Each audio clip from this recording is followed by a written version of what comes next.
हुए पितृ भी तृप्त हो जाते हैं, आनंदित हो जाते हैं। भक्तों, आप सबका सौभाग्य है, श्राद्ध का महीना चल रहा है और वहां पितरों का फेस्टिवल चल रहा है। सत्य बात है, जब किसी व्यक्ति की मृत्यु हो जाती है, मरने के बाद वह पितृलोक में जाता है और वहां पितृलोक में हजारों वर्ष तक वे रहता है।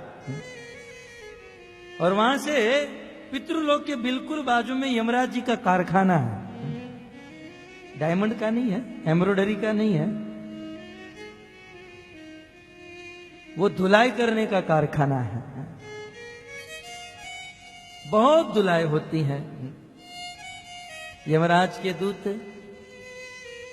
इस संसार में जो पाप करते हैं ऐसे लोगों को बहुत पीटते हैं, बहुत मारते हैं। कुछ वर्ष पहले यहां पर वह कथा हुई थी, 2005 या 6 में।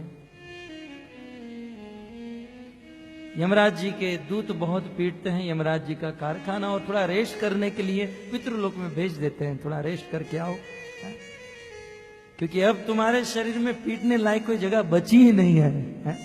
इतना पीटते हैं, इतना पीटते हैं, पूरे शरीर में सूजन आ जाती है, खून निकलने लगता है। पितृलोक में रखते हैं और वहां पर हमारे पितृ बहुत भूखे होते हैं। वैसे जीते जी 3 टाइम खाते थे, वहां जाने के बाद और ज्यादा भूख लगती है, लेकिन वहां खिलाने वाला कोई नहीं। वहां यमराज जी के द्वारा ऐसी व्यवस्था है कि साल में एक बार आपको भोजन मिलेगा। साल में एक बार भोजन मिलेगा। कब? जब श्राद्ध का समय आएगा, श्राद्ध पक्ष। श्राद्ध के समय में यदि आपने अपने बच्चों को संस्कार दिया है, यमराज जी कहते हैं, वो पितृ मांगते हैं कि यमराज जी थोड़ा खाना दे दो, भूख लगी पेट में। यमराज जी कहते हैं, नालायक, तुझे मनुष्य क्यों बनाया था? भजन करने के लिए, और आज इस प्रकार से भोजन मांग रहा है। यदि तूने तेरे पुत्र को संस्कार दिया है या इस्कॉन वाला कोई उसको मिल गया है, तो तेरा काम बन सकता है। अब राह देखो, तो साल में एक बार पितरों को चांस मिलता है भोजन करने का। जब श्राद्ध का समय होता है, जिस तिथि में हमारे पितरों की मृत्यु हो गई है, उस तिथि के दिन यदि उनके पुत्र या पौत्र श्राद्ध करते हैं, तो वह श्राद्ध सीधा पितृलोक में पहुंच जाता है और वो पितृ वो भोजन कर लेते हैं। ताली मत बजाओ, श्राद्ध करो। पितृ, ये पितृ पक्ष में जितने भी पितृ ना ऐसे देखते हैं नीचे, कब आएगा। और यहां पर कुछ ऐसे लोग होते हैं जो आज अपने आप को एडवांस मानते हैं, जो ऐसी बातों पर विश्वास नहीं करते हैं और श्राद्ध के दिन अपने पितरों को भोजन अर्पण नहीं करते हैं। कुछ लोग प्रश्न करते हैं, अरे यहां पर भोजन करेंगे तो वहां पितृलोक में कैसे पहुंचेगा? अरे तू यहां बैंक में पैसा डालता है तो क्या अमेरिका के एटीएम से नहीं निकलता है? यहां पैसा डाल दिया तो अमेरिका के एटीएम से निकल जाता है। जब संसार के साधारण मनुष्य की ऐसी व्यवस्था है, तो क्या भगवान की ऐसी व्यवस्था नहीं हो सकती है? यहां पर भोजन दे और पितृलोक में मिल जाए। ये शास्त्र विधि है, गरुड़ पुराण में विस्तार से वर्णन है इसका। कुछ लोग वास्तव में जब श्राद्ध का समय होता है तब कौवों को भोजन कराया जाता है। कुछ लोग कहते हैं कौवों को क्यों? क्योंकि पितृलोक के देवता का नाम है अयरमा, और अयरमा जो देवता है उसका वाहन है कौवा, और वे कौवे को भेजते हैं यहां पर भोजन लेने के लिए, और वह भोजन यहां से लेकर अपने पितरों को प्रदान कर देता है। और जो लोग अपने पितरों का तर्पण नहीं करते हैं, श्राद्ध नहीं करते हैं, उसके पितृ जो है फुर्सत से वहां बैठे बैठे गाली देते हैं, साला जवानी में ही मर जाए, बुखार आ जाए। कुछ लोग कहते हैं ना हमको पितृ नड़ रहे हैं, इसीलिए नड़ते हैं। यदि हमारे पितृ दुखी है, इस भागवत कथा के अंतर्गत अंतिम श्लोक में यह बात आएगी, सेकंड लास्ट श्लोक हमारी कथा का 9वें दिन आप सुनोगे, देवर्षि भूताप्त नृणाम पितृणाम न किंकरो नायम ऋणी च राजन। इस संसार में हम जीवों के ऊपर अनेकों प्रकार के ऋण है, देवताओं का ऋण, ऋषियों का ऋण, और उनमें से एक है पितरों का ऋण। पितरों ने हमें गोत्र दिया, जन्म दिया, अनेकों प्रकार की वस्तु पितरों ने हमको प्रदान की। तो ऐसे पितरों को तृप्त करना ये पुत्र का, पौत्र का कर्तव्य होना चाहिए।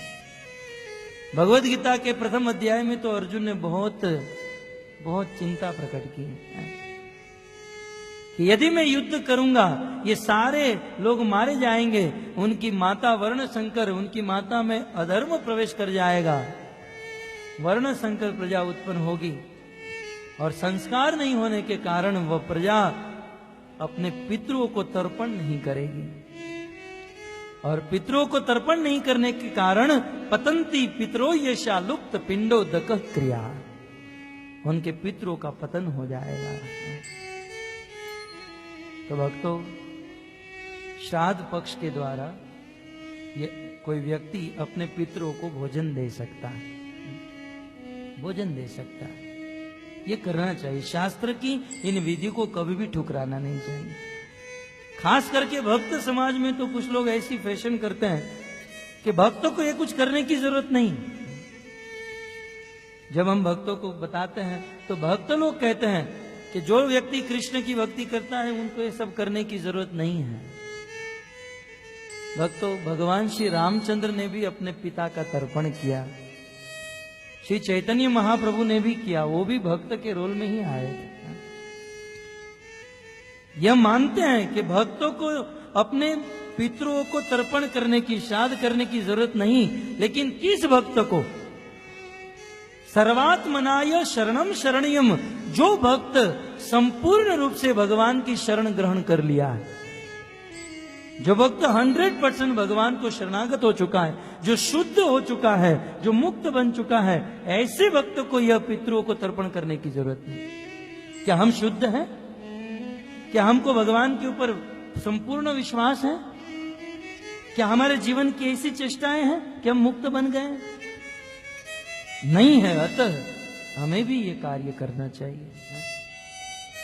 यदि हम नहीं करेंगे तो हमारे पुत्र नहीं करेंगे, वो नहीं करेंगे, उनके पुत्र नहीं करेंगे, और सारी परंपरा नरक में चली जाएगी।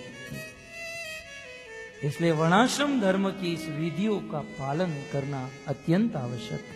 साल में एक बार पितृ प्रसन्न होते हैं, लेकिन यदि कोई श्राद्ध करने से क्या होता है?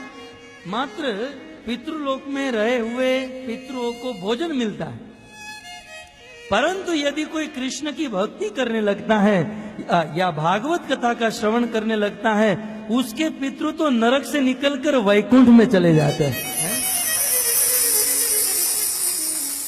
वहां नरक में रहने की नौबत ही नहीं पड़ती रहती है।